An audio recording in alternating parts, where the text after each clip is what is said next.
I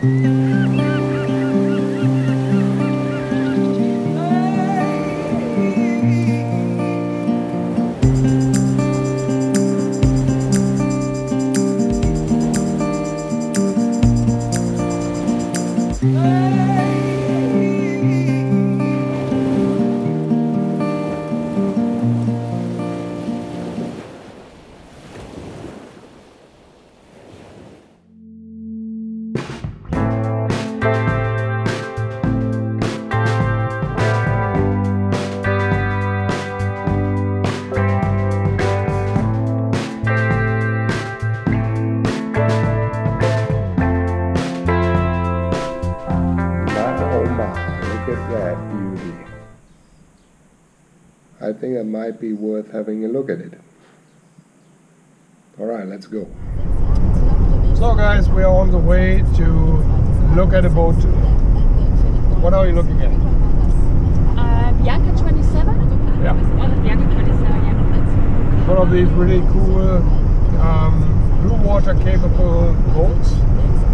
Old. It's an older boat, but yeah, Oldie but goldie. Oldie but goldie, that's right. That is one of these boats that you can pick up for a decent price. They're relatively affordable. Yeah, they have been basically to modern standards completely overbuilt, over-designed. They're super heavy, and I would say if you want to buy something like this, strong and thick nowadays, you're probably in the category somewhere at, I don't know, heavy harbor, grassy, Pacific Seafrift or something. Right. Cost a fortune. So this one is right in our budgets, you know, like basically pockets turned inside out. Not much. Yeah,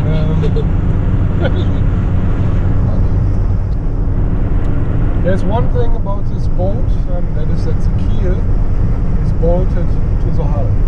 It is a long keel design, or full keel, or whatever you want to call it, with a keel hung rudder. But the problem is that the cast iron keel ballast has been bolted underneath the boat, basically. So they are keel boats, although it's a long keel.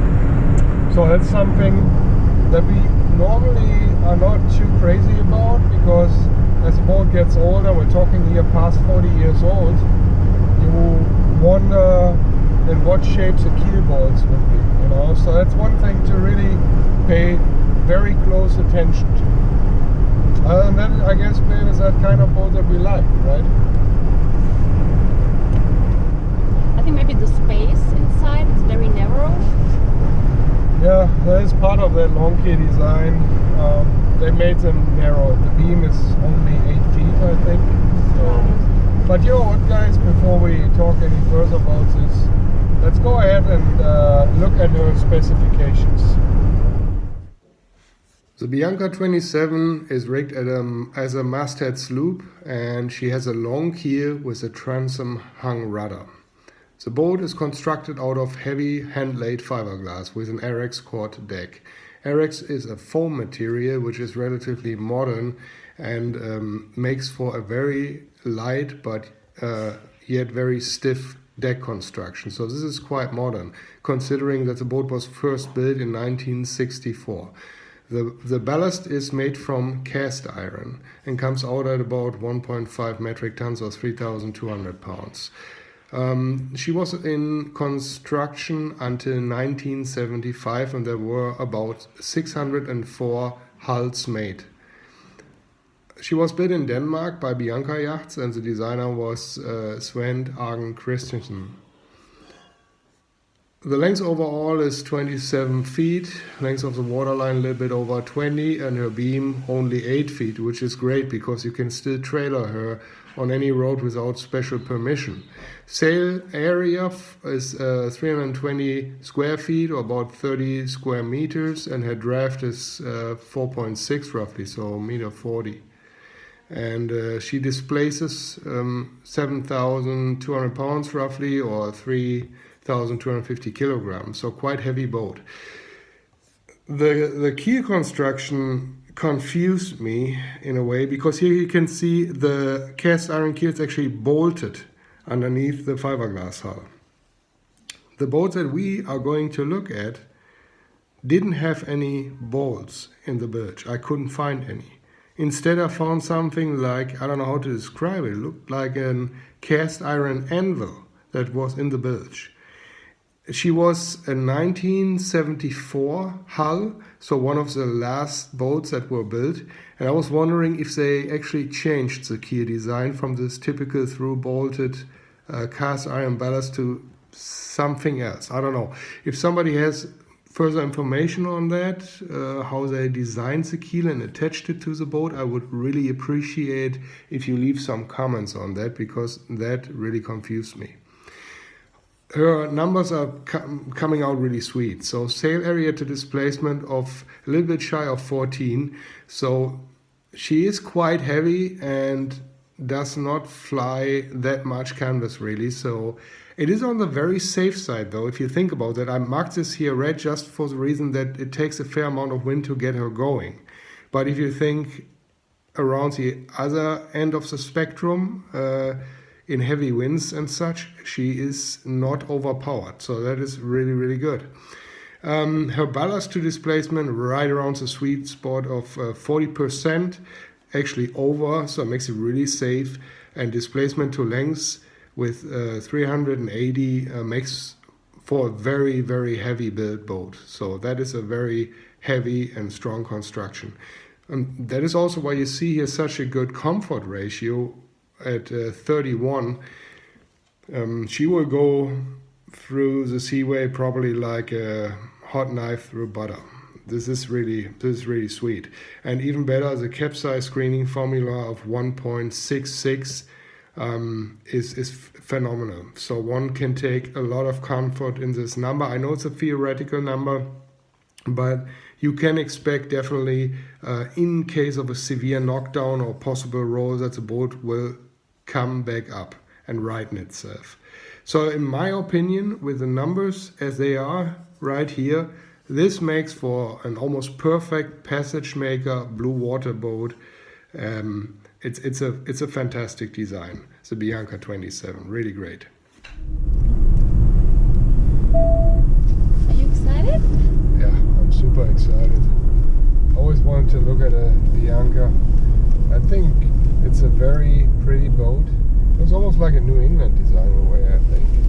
Yeah, we prepared ourselves for a little survey. When we buy a boat, we usually have a little checklist that we go by. And we are no experts by all means. We are just doing that as a hobby, right? So the checklist, I will put it into the comment section down below. You can use that if you want. Again, you know, we're no experts or know-it-alls. This is just what we do and what we go by. And what I bring usually for a quick survey is my trusted old Phillips head screwdriver, because it has a hard plastic handle. And it is really great to tap something like the fiberglass hull. You know how that works. If it's a light sound, you know it's fine. If it's a dull sound like this, there's probably moisture in the laminate of the hull or of the deck. So yeah, this is what we're going to do, and yeah, give you an idea. So use that if you like, and if you don't, you know, don't. Right?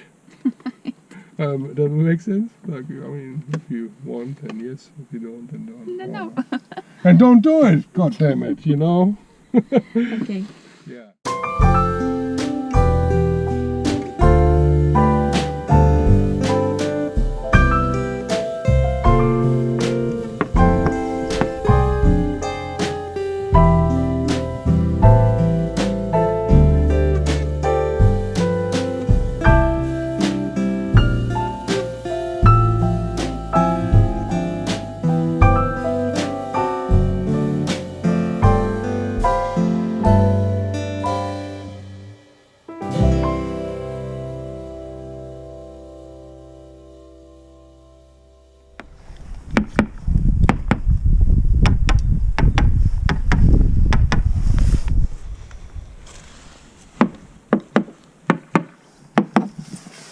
Looks good.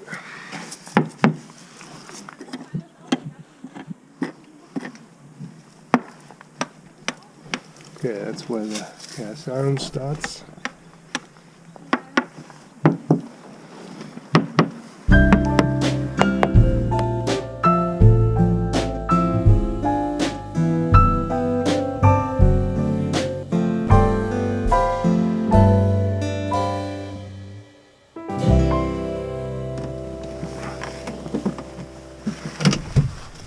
Ja, that's a big boat. Die ist groß. Ja. Ne, hätte ich nicht gedacht. Ja, sehr schön. She's big. She's way bigger than expected, yeah. Right?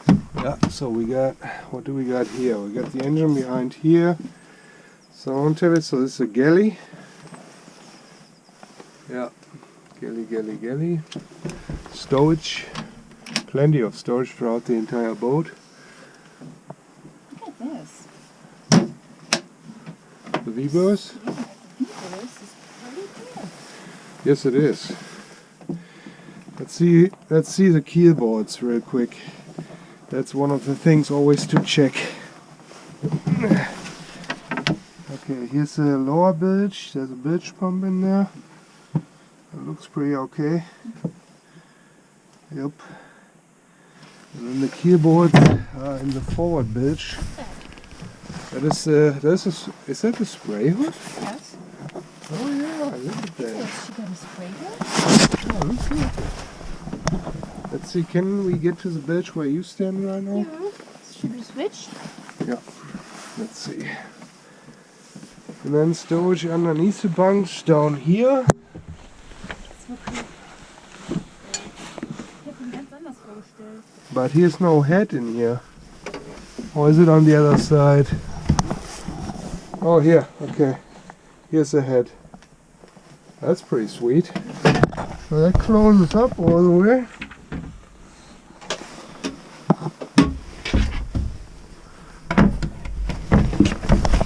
Yep. And here, oh okay, they drilled some holes in there that you can get from on top on it. Ja. Das ist immer so, weißt du, bei boats are always moist. So let's see if we can get to the bilge, to the keel boards. Can you hold the camera? Yep. I can pull this out for a second. Put it aside and actually gain access. Okay, one more time.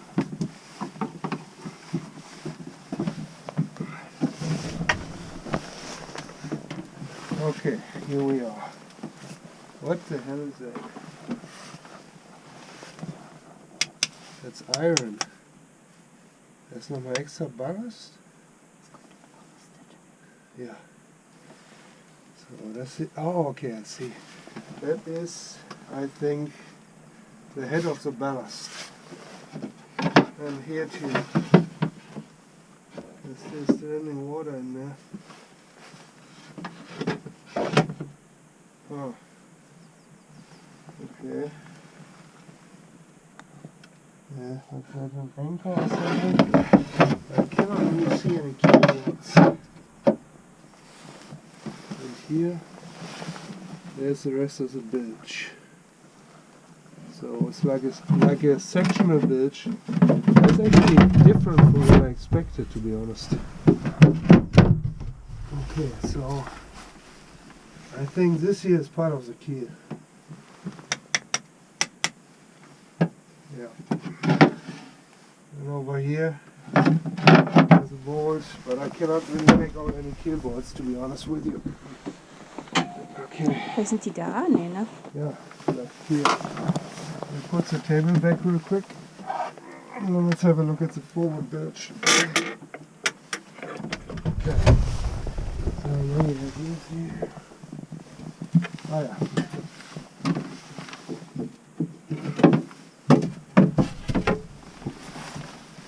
Let's see. Flashlight. Now that part looks dry. That looks actually really good. Yeah, not bad.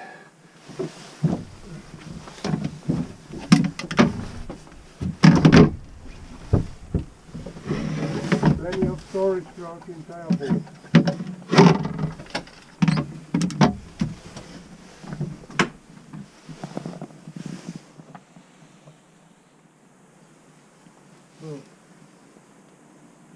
Yep.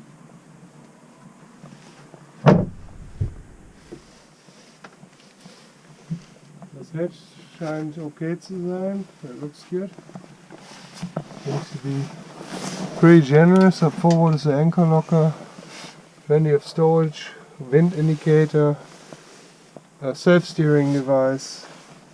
So we got a whisker pole for spinning carp here and a boom.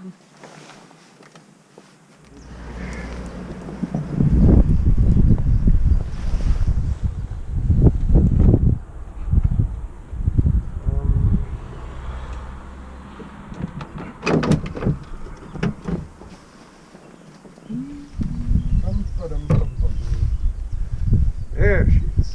Beauty.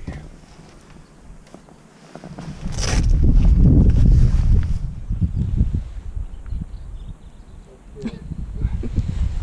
That looks moist.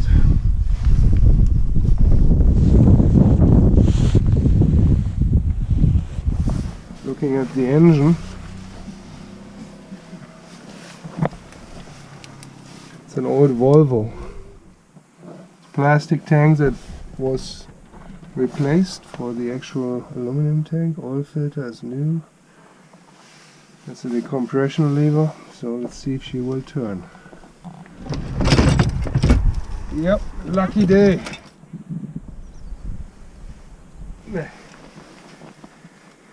Not even a little bit. What the heck? Come on. Can't be. Let's see. So here's the decompression lever. So that's not even going into the upright position. So the valve is not opening. And the entire crankshaft, there's no movement at all. Nothing. You gotta be kidding me. Come on. Move. At least a little bit. Now also... Maybe it's the wrong direction. No. Even here's a wheel, you know, the wheel is still, it wants to go somewhere, but it's not moving. Not at all. No, I don't know.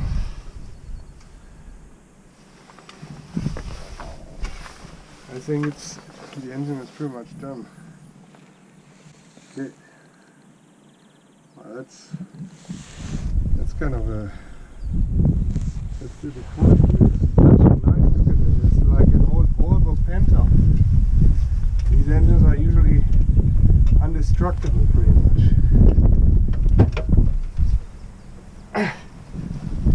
No. No. No way.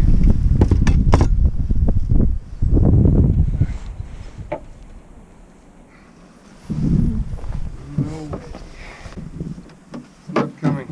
Not even a little bit. Okay.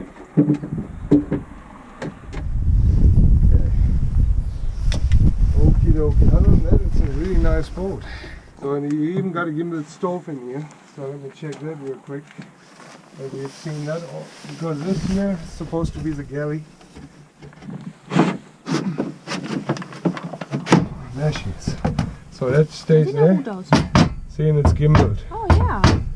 So if you lift it up into this position here, see? Oh right. You know, I think something like that. For whatever reason, it's not balanced right now, but I'm sure there's a reason for it. Why? So this here is a pressurized alcohol stove, a kerosene stove. You pump down here. It's kind of the same deal that we had on the Bayfield, just as a standalone unit and in a gimbal. So that's really nice. That's a big plus. You got that. So engine is a big problem. So the other things aren't too bad at all. Actually better than expected. It's a good boat. So the hatch needs to be rebuilt.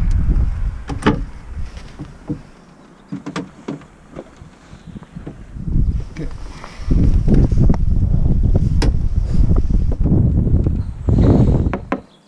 Very solid laminate. foot is adjustable.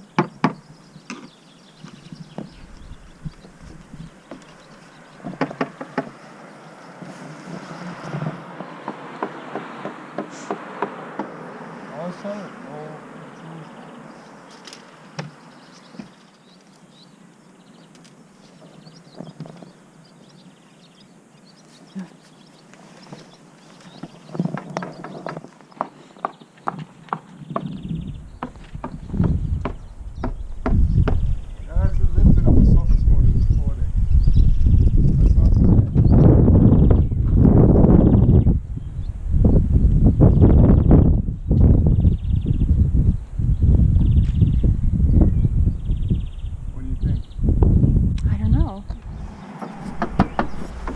yeah, it's a nice boat though, really nice boat. So, what do you think? I think this was a pretty nice boat. Very actually, nice, but yeah. I think we have to put a lot of work into it. Yeah, I think the biggest deal breaker, probably in my opinion, Was was the engine. yeah. I was trying to put the decompression lever up and turn her one turn just to see if the piston would move. And I'm afraid, I don't know if I did that right, but it felt to me like almost like the valve was already kind of welded in place, like rusted into the cylinder head, and Right. the whole piston wasn't turning. I couldn't, and I applied really a lot of force, you know, and she should have moved just at least a little bit, and she didn't budge at all. Not No. even nothing at all. So I think the engine is completely done. You know, it's that's what I might be I think wrong, so. but that's what I saw. Right? We agree. She was standing for the last 4 years. Right. Yeah. And That's what she said, right? For 4 Right. years. And then there was also a lot of moisture in the bilge and in the engine compartment and all over the engine. So, yeah. by the way, that behind us is not the boat. We are just standing in a boat yard and trying to find a location. So that's it. Yeah, so like you said, I mean, that's not the only boat. I mean, it's definitely a consideration if we would go electric maybe and pull the engine out, you know, but even then it's quite a project. So we have to see if we want to take her on, you know. And I mean, today we want to show you how to survey a boat easy, what we look for. You know, I just brought my little tap screwdriver and I brought a flashlight and what else? That's pretty much it, right? Camera. Yeah, So that's it. yeah, so that gives us now enough footage to evaluate and have a good look at the boat and maybe drink a beer and talk about it, right? And then we'll see what we are going to do from here. The lady who owns the boat right now, super nice, and I would love to buy it from her. She needs to get rid of it, and it's the next thing is, however, it's not standing here in the marina. It's actually in somebody's backyard, and we would have to find a way to get it over. Exactly. So that is That's a big project, actually. yeah, that's Right, problem yeah. number 2. So we see here major problem number 1 is the engine, and major problem number 2 is that the boat is in a kind of tricky location, and we don't know really how to handle the logistics yet. So that is something that we have to figure out, right? Right. Anything else that you can think about? But I mean, Biancas are nice. It's a great boat, right? So it's It was actually pretty big inside. I It was was. pretty surprised. yeah, it was a full 6 feet standing headroom.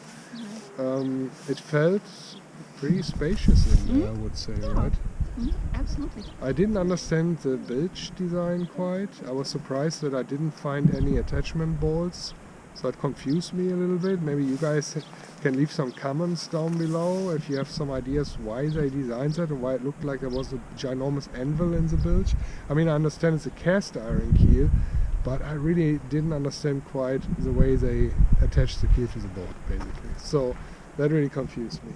So yeah, a lot of unknowns, and we'll do a little bit more research on her and keep you posted, I guess. And that was it for this episode, right? Exactly. Still boat hunting, and hopefully we find another one and be out sailing rather sooner than later, right? Because we really want to get out there, man. It's tough to be a sailor without a boat. That is not a good situation, right? All right, guys. See you next time. Bye bye. If you enjoyed today's episode, please give us a like, or even better yet, hit that subscribe button. You can also support us by visiting our new homepage or find us on Patreon. We left you the links down below.